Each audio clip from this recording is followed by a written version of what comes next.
4টায় মাঠে নামছে ব্রাজিল বনাম এশিয়ান ব্রাজিল খ্যাত জাপান। তো দুই দলের মধ্যকার যে খেলা এটা নিয়ে আসলে খুব একটা আলোচনা সমালোচনার জায়গা ছিল না অন্য সময় হলে, কিন্তু এখন আলোচনা হচ্ছে। কারণ হচ্ছে জাপানের যে ইমপ্রেসিভ ফুটবল, অর্থাৎ যে ফুটবল খেলছে জাপান সেটা সবাই এই বিশ্বকাপে বেশ প্রশংসা করছে এবং প্রশংসার দাবি রাখেও। তো জাপানের যে খেলা এটাতে বলা চলে যে জাপান ভালোই হুমকি হয়ে উঠতে পারে ব্রাজিলের জন্য, এবং অনেকে তো বলছে যে ব্রাজিলকে বিদায়ী করে দিতে পারে।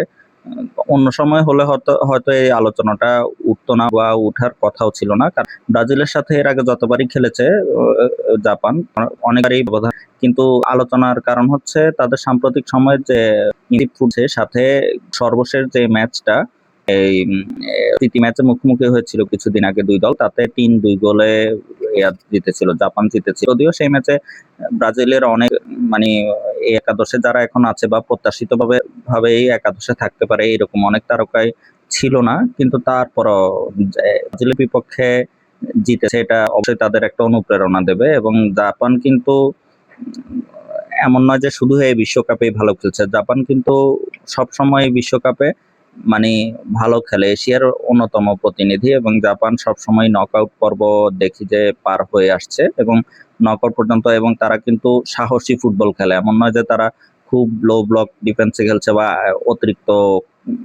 হয়ে থাকে বা স্পার্ক করে খেলছে। তারা তাদের সামর্থ্যের সর্বোচ্চটা বিশ্ব পরিমণ্ডলে শো করেই নিজেদের সম্মানটা আদায় করে নিয়েছে। তো জাপানের যে খেলার ধরন এই বিশ্বকাপে মানে সবাই মোটামুটি প্রশংসা করছে এবং প্রশংসার দাবি রাখেও আমি মনে করি। এখন আজকে যে খেলা এটাতে ব্রাজিলের কি অবস্থা সেটা যদি বলতে চাই তাহলে বলতে হয় যে যতটুকু দেখলাম তাতে মনে হচ্ছে যে আনচেলত্তি হয়তো তার ব্রাজিলের হয়ে যে 15-16টি ম্যাচে কোচিং করানোর সুযোগ পেয়েছেন, তাতে হয়তো আজকেই প্রথমবারের মতো অপরিবর্তিত একাদশ নামাবেন।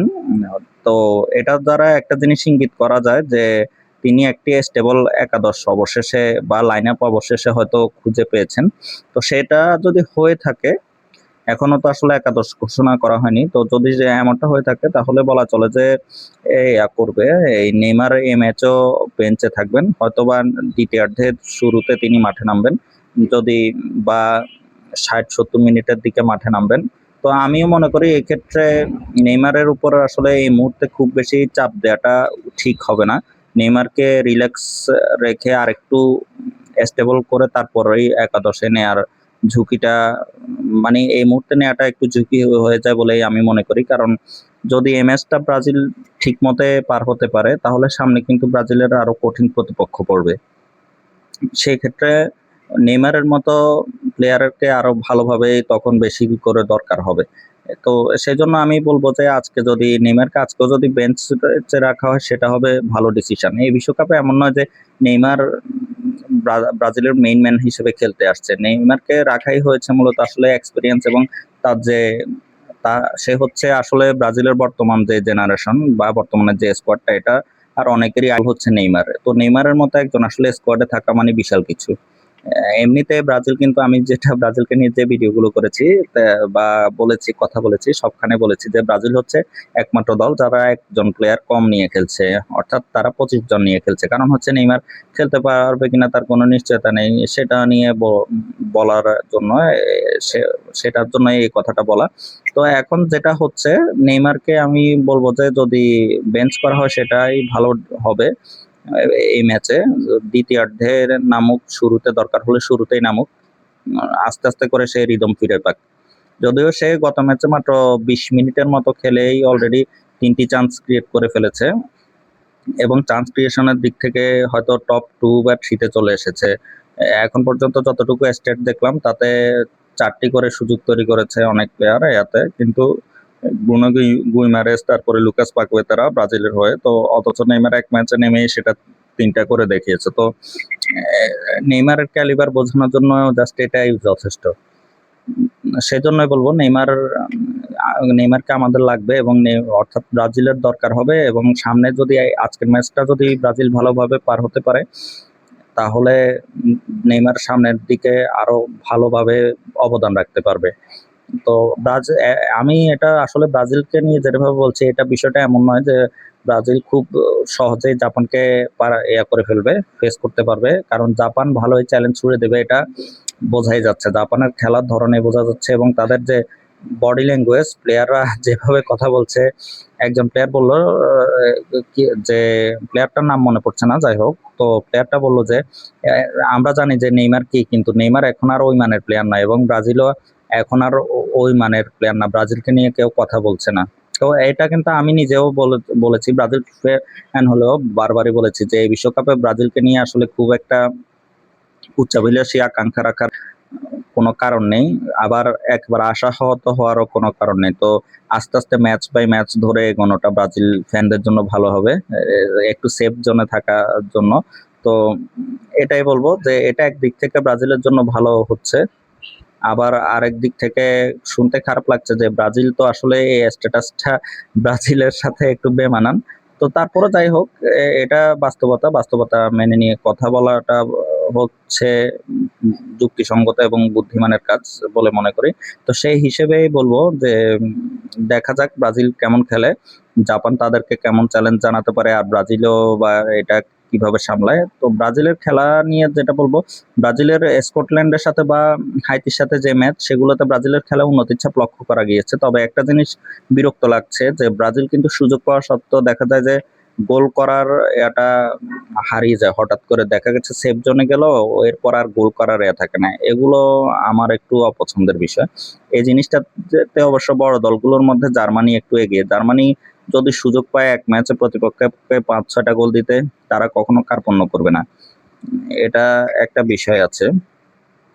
তো ব্রাজিলের যে খেলার ধরন, ব্রাজিল কিন্তু আসলে 3 গোল দিলে যে কোনো ম্যাচে, আমি ছোটকাল থেকে যখন থেকে ব্রাজিলকে ফলো করছি দেখছি যে ব্রাজিল কিন্তু বেশিরভাগ ম্যাচে ব্রাজিলের স্কোর হয় সাধারণত 3 গোলের স্কোর হয়। তারা 3টা গোল স্কোর করে, এবার প্রতিপক্ষ 1টা বা 2টা গোল দিতে পারলে তো দিল, না হলে 3-0, 3-1, 3-2, এটা ব্রাজিলের খেলাতে আমি নিয়মিত এই রেজাল্ট দেখে আসছি। তো এটা একদিক থেকে ভালো, মানে আছে, ঠিক আছে, স্যাটিসফাইং রেজাল্ট, কিন্তু তারপরও মানে একটু গোল দেখতে মাঝে মধ্যে যদি সুযোগ পাই, প্লেয়াররা গোল করতে পারছে, দেখতে তো ভালোই লাগে। এটা হচ্ছে কথা। তো যাই হোক, দেখা যাক ব্রাজিল কেমন করে। আর আরেকটা ম্যাচ কিন্তু রাত 2টা 30 মিনিটে বাংলাদেশ সময়, এতে আরেকটা ম্যাচ অনুষ্ঠিত হবে, সেটা হচ্ছে জার্মানি এবং প্যারাগুয়ের মধ্যে। তো জার্মানির আর প্যারাগুয়ের মধ্যকার ম্যাচ নিয়ে বলতে গেলে বলতে হয় যে জার্মানিও কিন্তু আপস অ্যান্ড ডাউনের মধ্যে দিয়ে যাচ্ছে, তাদের দলটা এখনো বেশ তরুণ। তো তারাও উন্নতি করছে এবং নাগলেসম্যানের অধীনে কিন্তু ও যেভাবে খেলছে, আশা করি তারা যদি এটা ধরে রাখতে পারে, তারা ভালো করতে পারে। তো দেখা যাক তারা কেমন করে। এমনিতে তারা প্রথম ম্যাচে যেভাবে 7 গোল দিয়েছিল, এরপরে আবার দেখা গেল পরের ম্যাচ কষ্ট করে জিতেছে 2-1 গোলে, এরপরের ম্যাচ হেরেই গেল। তো এটা হচ্ছে বিষয়। এখন জার্মানি নিজেদের রিদমটা আসলে কতটুকু ধরে রাখতে পারে বা ফিরে পায়, সেটা দেখার বিষয় আছে। এখন তবে জার্মানি যদি আবার রিদম ফিরে পায়, তা জার্মানিকে ফেস করা যে কারোর জন্য কঠিন হবে। তবে আপাতত জার্মানিকে আমি কোয়ার্টার পর্যন্ত রাখছি হিসেবের খাতায়। এখন দেখা যাক জার্মানি কেমন করে, ওই প্রত্যাশা পূরণ করতে পারে কিনা। তবে কোয়ার্টার পর্যন্ত গেলে জার্মানি হয়তোবা মানে তখন আরো করতে পারে। কোয়ার্টার পর্যন্ত আগে যায় কিনা দেখা যাক, তারপর কথা বলা যাবে। এই মুহূর্তে এখনো জার্মানিকে আমি শিরোপার দাবিদার হিসেবে কাউন্ট করছি না, বা সেমিফাইনালিস্ট হিসেবে আপাতত হিসেবে ধরছি না। তারা কোয়ার্টার পর্যন্ত যেতে পারে বলে আমি আশা করছি আর কি। এখন দেখা যাক তারা কত দূর কি করতে পারে। হচ্ছে তো ম্যাচ উপভোগ করুন সবাই, ভালো থাকুন, সুস্থ থাকুন, আর আমার ইউটিউব চ্যানেল দা স্পোর্টস ল্যাবের সঙ্গে থাকুন। এতে আছে কমেন্টে দেওয়া লিঙ্কে ক্লিক করে সাবস্ক্রাইব করে রাখুন, যাতে আমার পরবর্তী ভিডিওগুলো পেতে পারেন নিয়মিতভাবে। তো ধন্যবাদ সবাইকে, ভালো থাকবেন, সুস্থ থাকবেন, ধন্যবাদ।